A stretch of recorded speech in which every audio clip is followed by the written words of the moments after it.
So this week's new chapter of Fairy Tail mainly serves as build-up for the Dragon King Festival, which, as you know, will be Fairy Tail versus the Spriggan 12 and Zeref versus Acnologia, which is going to be pretty hype. So this chapter starts off, we see that friggin' loser who we thought Brandish killed off a few chapters back. Yeah, we all know that dude. I'm not all that surprised that Brandish didn't kill him because, you know, it's Fairy Tail. But she did shrink him down. I'm still not sure what the limits to her powers are. I'm sure we'll find out when she actually starts fighting. But for now, all we can do is speculate that she is the most OP character in the series. So we see Zeref and some of the Spriggan 12, not all of them showed up for whatever reason, and they are planning their attack on Ishgard. Because Zeref wants mankind to die. He's just like, we're not only going to get Fairy Heart and destroy Ishgard, all mankind will perish. Then we see Fairy Tail, who are planning their attack against the Spriggan 12, and we have Makarov, who was there for a year in the Alvarez Kingdom, giving them information on the people they will be fighting against. Unfortunately, though, he's only met half of the Spriggan 12 members, so they only really know the powers of half the people they're going against. Now, in the last chapter, Natsu said he's been working on a special technique to take Zeref out, and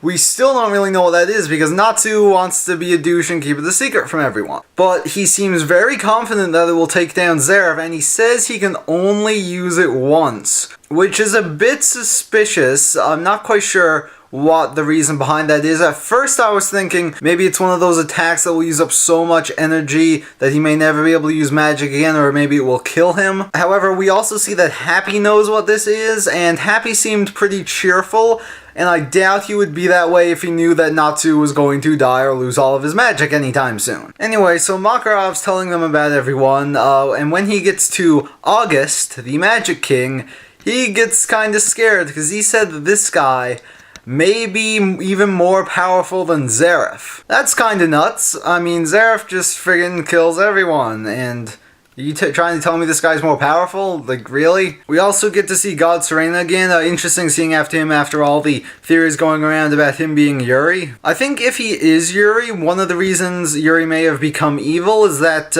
you know in the last chapter how it said how he died without knowing the cause of his wife's death? I have a feeling he may have actually found out and then, like, faked his death and then gone on to do evil things to get his revenge. That seems a bit cliched, but I wouldn't be surprised if that was the case. But of course, the highlight of this chapter is at the end, where we realize that the Dragon King Festival may be happening very, very soon. We see Acnologia in his human form, and he's like, alright, listen, I'm Acnologia, I can't be sulking around like this, I gotta make stuff happen. So like a badass, he just turns into a dragon, and it's like, to be continued. So even though Acnologia is, you know, kind of a douchebag, you know, he killed Igneal, caused that whole 7-year time skip thing, you can't deny that was pretty badass. And I really can't wait to see that get animated. So now the next chapter is called The Role of a Parent, and I've been thinking about what this could mean, because there are a lot of